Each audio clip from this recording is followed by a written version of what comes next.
หนึ่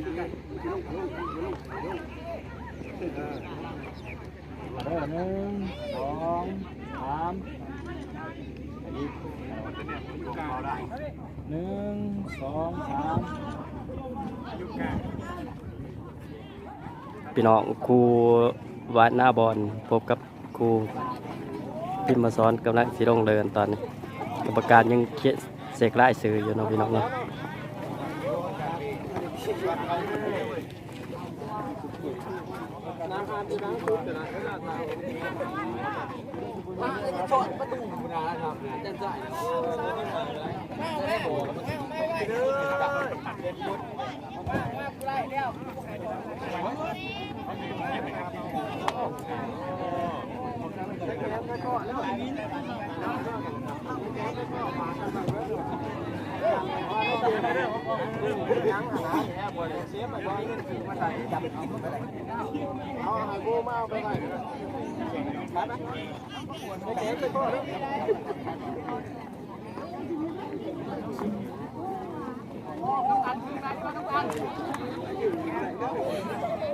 แกงเหรอ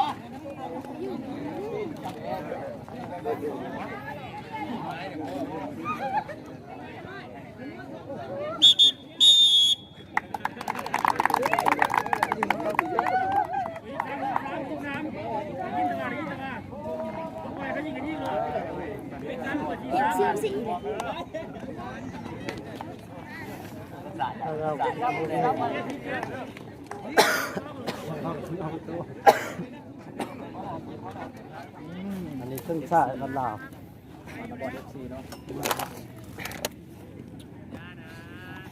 นั่นนี่ไฟชนะได้ไปต่อระหว่างหน้าบอลกับพิมพ์มาสอน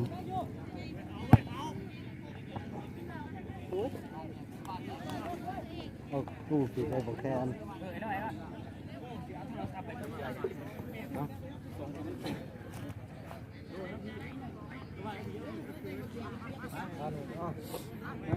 ไม่ทางกัน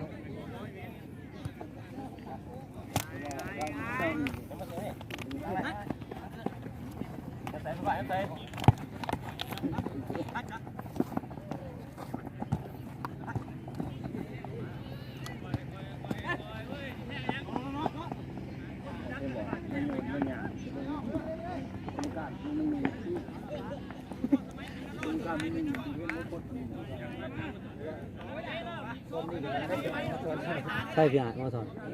กัปตันนะดิฮัลโหลนี่พ่อวะเก่ากรรมการวะเนี่ย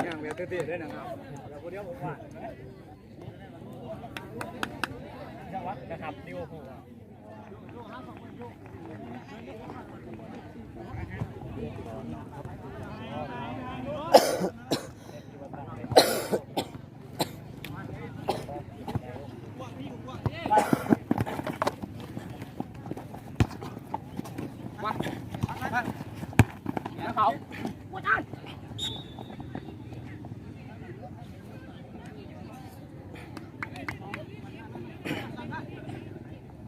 มึงลงเสือเนอะมึงสิถือไผ่นะมึงกับบ่ถือโอ้ผมไปลงเสือกับโทรศัพท์เสือแน่ผมไปลง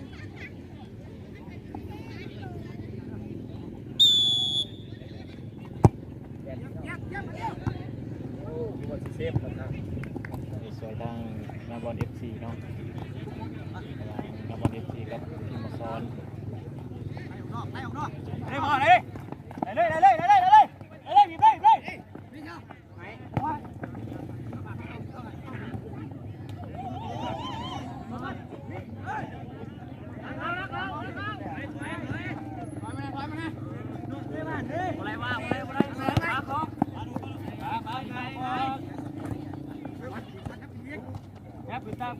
ตามเกม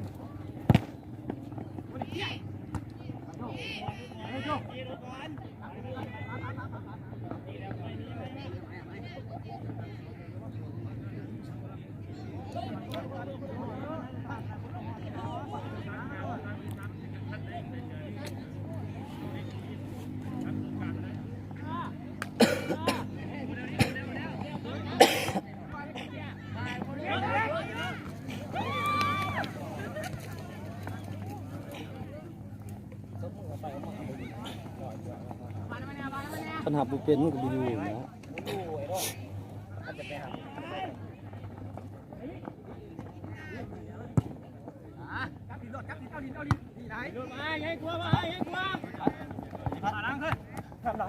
ไปสุภาพไปก่อนมาพัน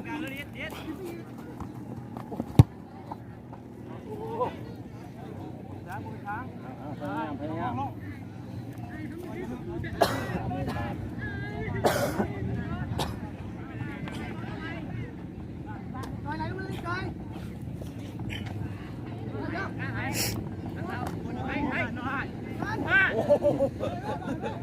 ไปสู้เลยแล้วแปดจิ๊บ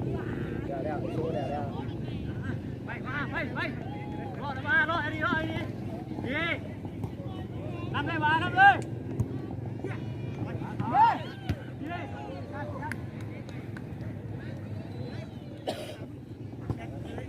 ท่านเดียว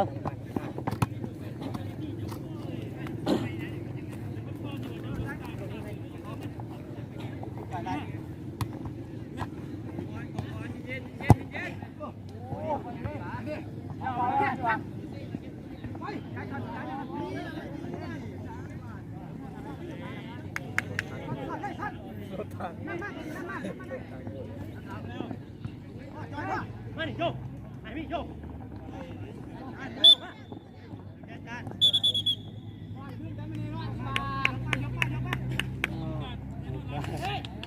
ตาปลาเลยคือว่าคันนี้คือยังไม่ได้ขนาดแล้วเดี๋ยวเอาการตัวการมันบ้างเดียวตายสบายดีเด้อมาดุน้ำมันเด้อไปเลย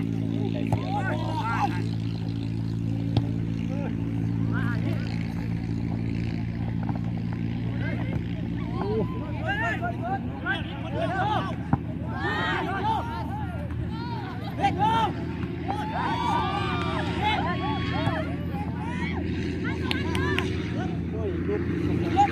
ยดีกว่ามาสุภาพมา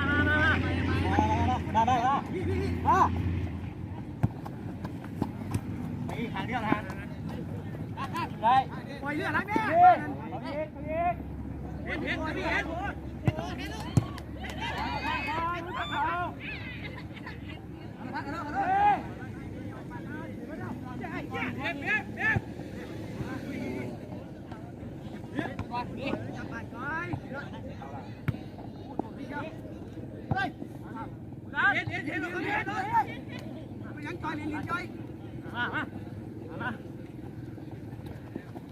เฮ้ย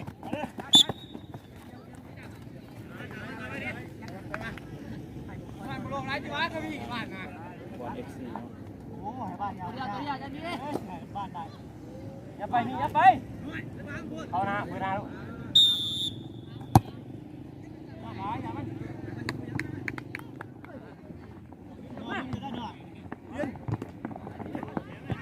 มา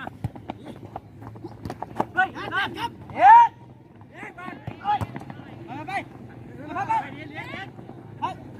เจ็ดบ้าน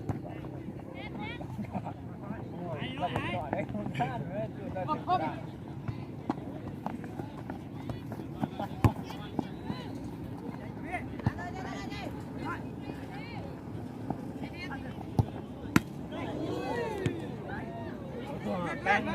หลังแบบที่เด็กน้อยที่มานี่คุณเดี๋ยวลงเรียนกันเลยพันเอาให้พวกเอาไว้มาตาสิเฮ็ดเบี้ยก็เห็นนะ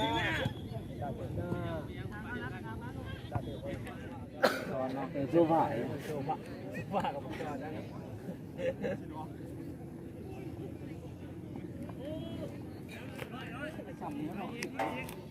บัตรหน้าประตูของ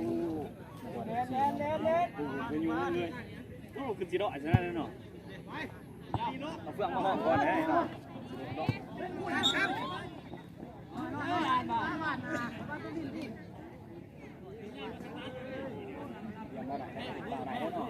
ส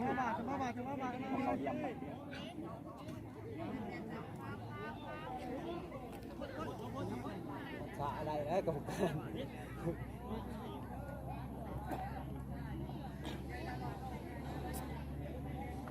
ที่กรรมการจะมึงกรรมการกับกรรมนึงนี่มุกออกจากมุกตัวนี้นี่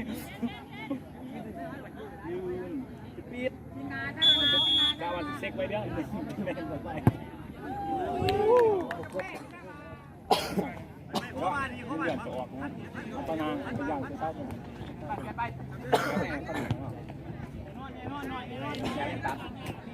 โควิดก็มาวันนี้ ยูทูบลำบุรีเวลา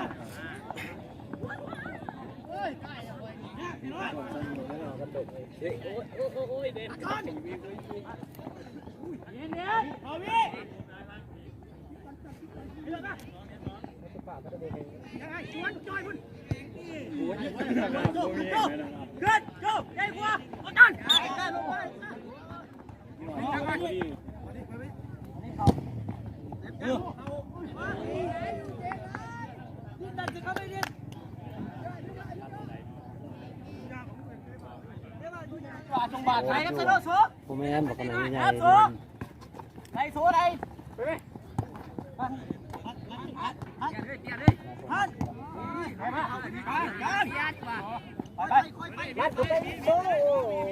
บ่หายแล้วเนี่ย บ่หายอันนี้ตั้งที่ตัวอันโตละ บ้านผมมี ยืนทำโซ่ไม่ยืนทำเขาแต่ที่เอาแต่เรื่องนะพูดได้ก็นี่เขาแลนลัดกินไฟนะบางเขาบานเขาส่วนไปเลยเดี๋ยวมันก็รถทับไปมาแค่ทีสิละนี่ก็จะว่ามัน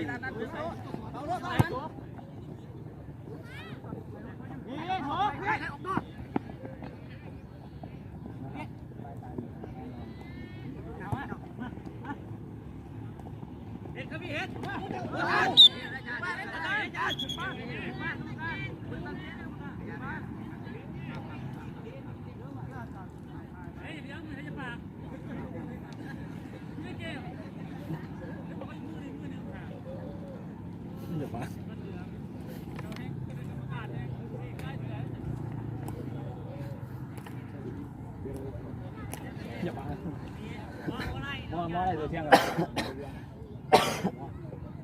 บ้านได้ตัวเที่ยงกรรมการในเรื่องเขาว่าอ้วนนะบนอยู่ฝุ่นการมันเล่าเขาบอกว่า แม่นบอก มาไม่ชี้แปลอะไรเลยลูกหัวฮะมีบะก็โบเห็นโบเห็นชี้แปลโบเห็นโปรแกรมมันเล่าเสียเท่ามีแต่ตัวมือครับ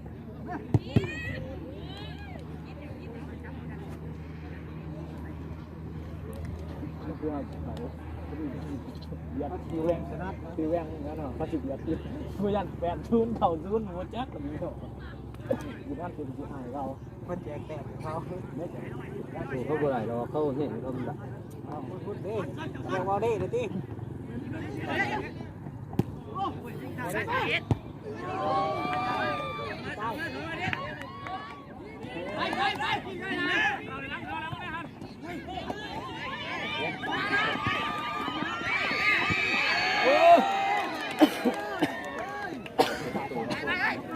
ลงไปแน่ไม่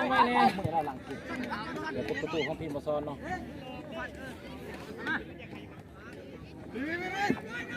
กัน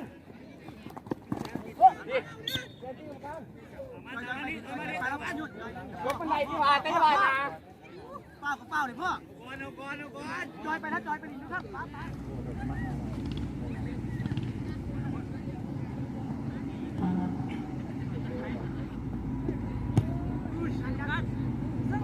ใส่เขาดีท่าได้เนี่ยต้องว่า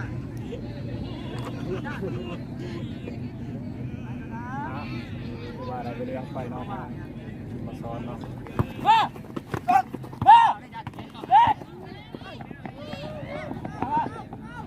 โอ้ย3-1เลยโย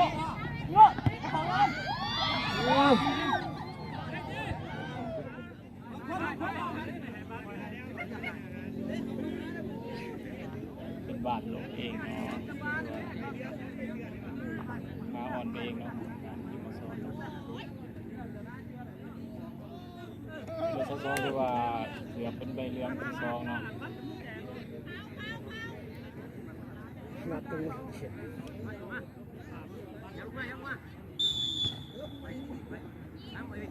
ใจเด้อ ไปออกนอกไปบ้านท่าน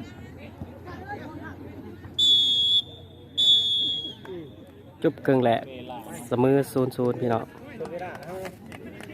เดี๋ยวถาติดตามตั้งซอง เก็บอะไรเพื่อ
ถอดเลยถอดออกดิไม่ออกอร่อยมาเอาเลยมาดิ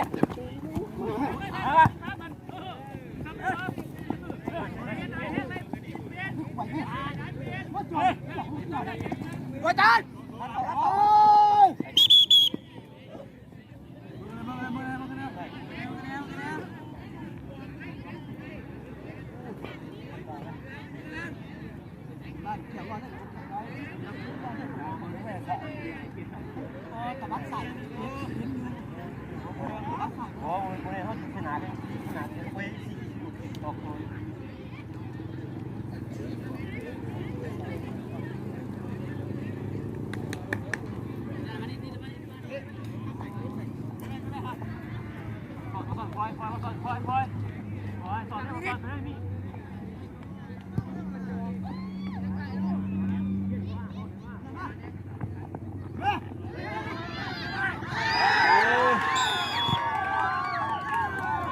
พี่มาซ้อนเกินนับนะพี่น้อง1-0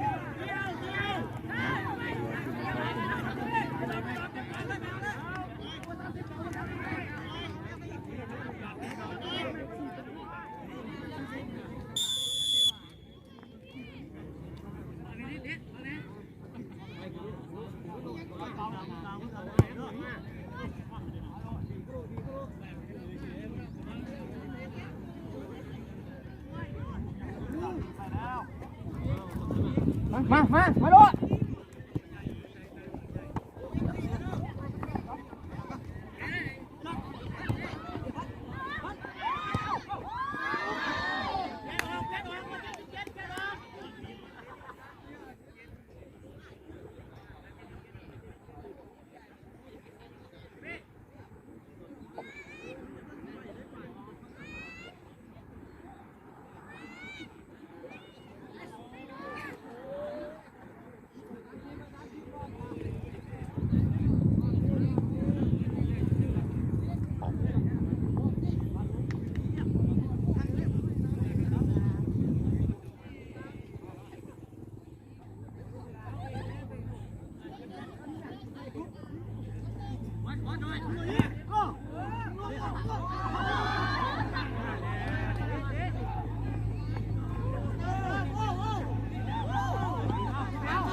โอ้จ้าเตี้ยวแต่ขาเอาอยู่บ้าน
จะไปเว้ยจะไปเอาเนี่ยดิเอาเนี่ยหัน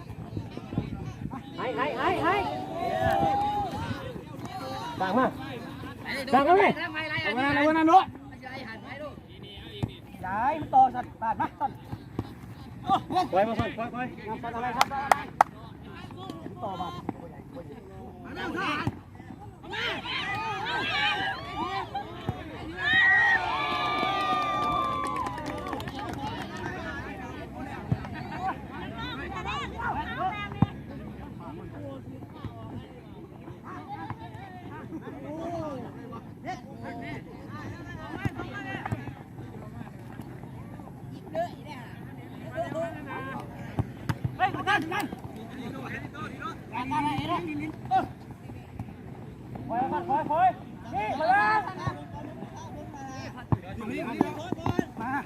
ไปเจ้าโลดอันมาอันนี้อย่างนั้นอยู่อย่างนั้นอยู่ไปดิ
โดน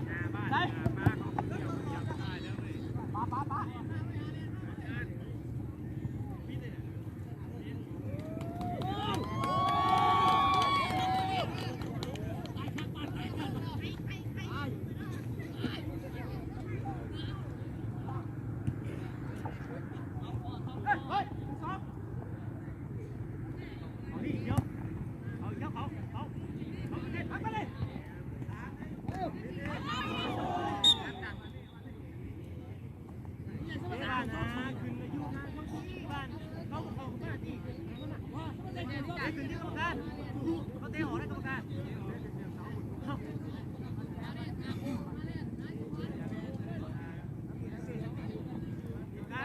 ้าที่กรรมการดีเลยมาจะดินจะทีมตีทุกอย่างเดีย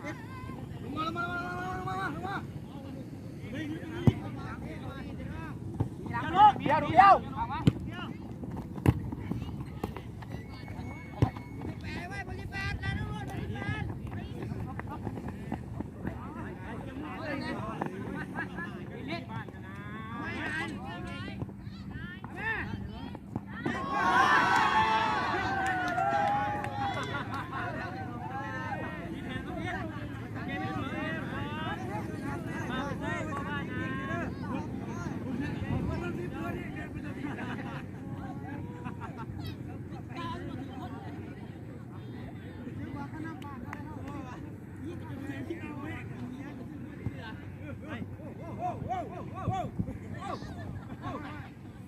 เท่มาเลยเอาหัวเลยนี่ขึ้น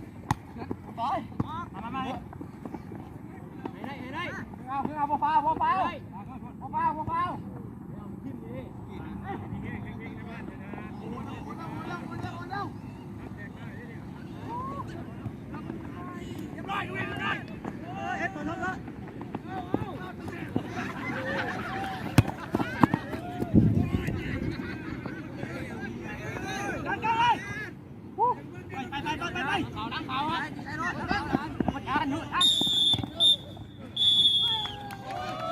จบเกมพี่น้องพิมพ์มาสอนชนะ FC หน้าบอล2-0สำหรับคลิปนี้ก็สิฝากไว้เพียงสำนี้เนาะพี่น้องเนาะขอบใจพ่อแม่พี่น้องที่ให้การรับชมได้จนจบฝากกดไลค์กดแชร์เป็นกำลังใจให้ในเด้อ